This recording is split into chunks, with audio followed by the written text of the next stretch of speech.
All right, buckle up for today's deep dive. We're going right into the heart of the election. You gave us an interview with Vice President Kamala Harris just 2 weeks before the election. Talk about pressure. I'm really curious what we can find in this. Yeah, like a snapshot in time, right. Seeing her campaign's message, how they're trying to win over voters, and even some of her personality. Totally. And they jump right into a big one, Latino voters. I thought it was really interesting to see how she tries to find common ground, focusing on things like the cost of living. Everyone feels that, regardless of background. It's smart, right? She doesn't treat the Latino community like it's just one group. You can tell she understands that it's diverse. She focuses on something everyone wants opportunity. Exactly. And she doesn't just speak vaguely either. She has these specific plans, like making small business loans easier to get and helping first-time homebuyers with down payments. That's classic, isn't it? Make it real. Make it concrete. When she says those numbers, $50,000 tax deduction or $25,000 for a down payment, it sticks with people. Like, here's how I'll help your wallet. But the interviewer doesn't let her off easy, right? They bring up those polls that suggest she might be struggling with Latino men. I was wondering how she'd deal with that. She pushes back a bit, like the polls don't match what she's seeing out there. Tough spot, right? Acknowledge the numbers, but still project confidence. For sure. And then it gets even tougher. The interviewer asks about Trump's gains with some Latino voters in the past. What'd you think of her response? It definitely got more pointed. Direct critiques of Trump's policies, the way he talks, Yeah. Bringing up family separation at the border, those comments about immigrants, even his plans to get rid of the insulin price cap. It felt like she was drawing a clear line, not just on policy, but on values. Like, this is who I am. This is who he is. Choose. And she ends that whole section really emphasizing facts and information for voters. Made me think about how important that is with all the misinformation these days. Okay, so then we get into something that always gets people riled up, how she defines herself politically, especially with all those socialist labels being thrown around. Powerful moment, right? Interviewer asks her straight up. Her response, bam. I am a capitalist. I am a pragmatic capitalist. Definitely sounds prepared. And to back that up, she talks about working with businesses, how important it is to give everyone a fair chance to succeed. But what I found really interesting was her example about college degrees and jobs. Really caught my ear. Shaking things up in government jobs, pushing companies to do the same, valuing skills over a degree. I bet that resonates with a lot of people. People who feel like the system is against them. Like she's saying, I get you, and I'm trying to make things fair. Totally. That bigger idea of fairness, everyone having a shot at a good life, especially important for the Latino community, I bet. Okay, so now we get to immigration.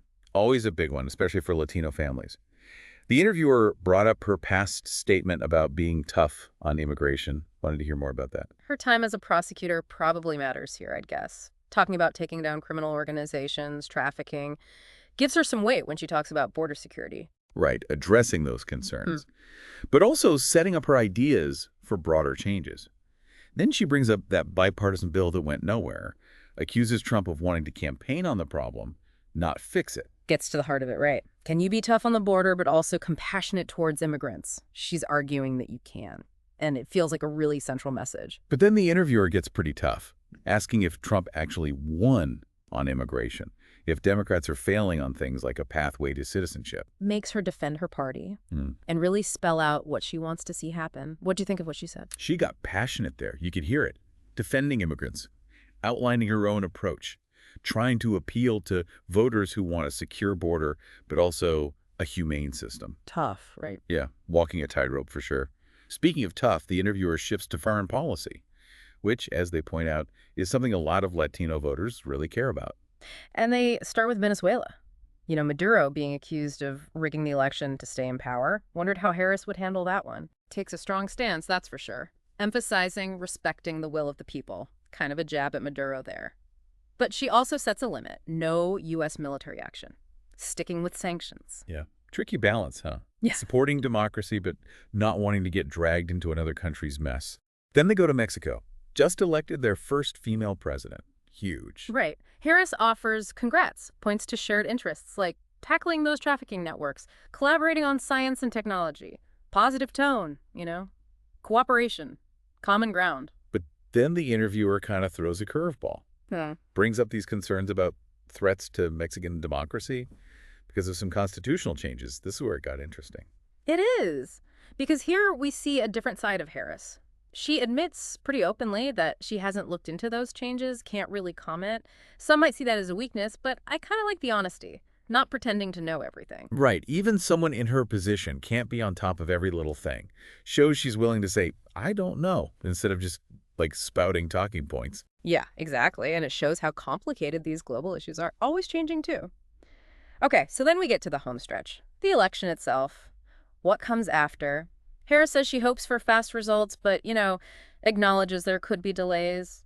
Probably thinking about all the tension last time, right? All the legal fights. Then comes the big one. Hangs over every incumbent's head.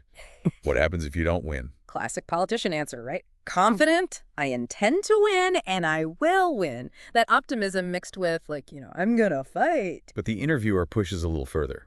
Brings up January 6th, how that might be affecting voters, especially those who maybe were with Trump before. Adds another dimension to the whole thing, doesn't it? Oh, absolutely. Those deep divisions in the country, that potential for trouble.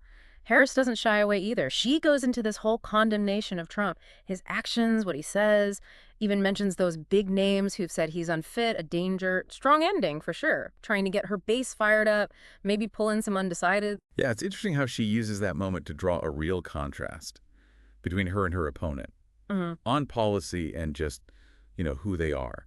But then to lighten things up, they end with some quick-fire questions, like that earlier interview where you really saw her humor. Always like seeing that side of politicians. Yeah. Makes them more human, Totally. So the interviewer asks about misconceptions people might have about her. Harris gets kind of thoughtful, talking about public service, the respect she's earned from world leaders. You see a little more than just the campaign slogans. And then there's that funny bit about having trouble with the what's on your nightstand question because she's always traveling. Yeah. Crazy how demanding campaigning is, huh? Yeah, little things like that make her seem relatable. Like even the vice president gets tired, forgets what she's reading. And to wrap it all up, she talks about wanting to be remembered for service. Then she shares that story about her husband being super into the Yankees game. Those personal touches stick with you, don't they? For sure. Brings it back to that human element. These are real people with families, passions, even in the middle of all the political stuff. So after really digging into this interview, what are your main takeaways? Anything jump out at you? For me, it's that balancing act, appealing to those, core democratic values, but also trying to reach those voters who might be leaning towards Trump or just fed up with things. Feels like she's on a tightrope. Yeah, totally. And you see it most with immigration, right? It's not just the policy stuff, it's the tone. Trying to find that balance between empathy and strength. What about you? Anything surprise you? Anything that made you see her differently?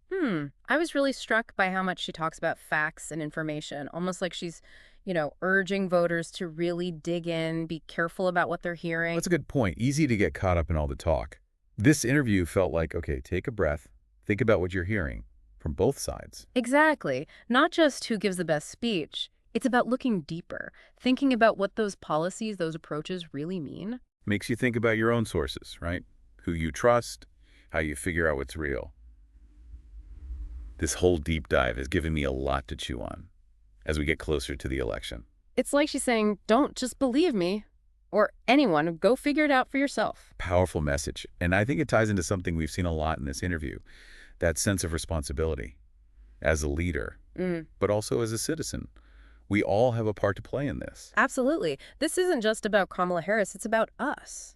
Where we are as a country. Our choices matter. We all have a voice. This has been such a fascinating look at a candidate in the final days, giving us a lot to think about. Yeah, it really shows the power of each person's voice and how important it is to listen to different views, especially now when things feel so divided. I keep thinking about when she talked about wanting to be remembered for service.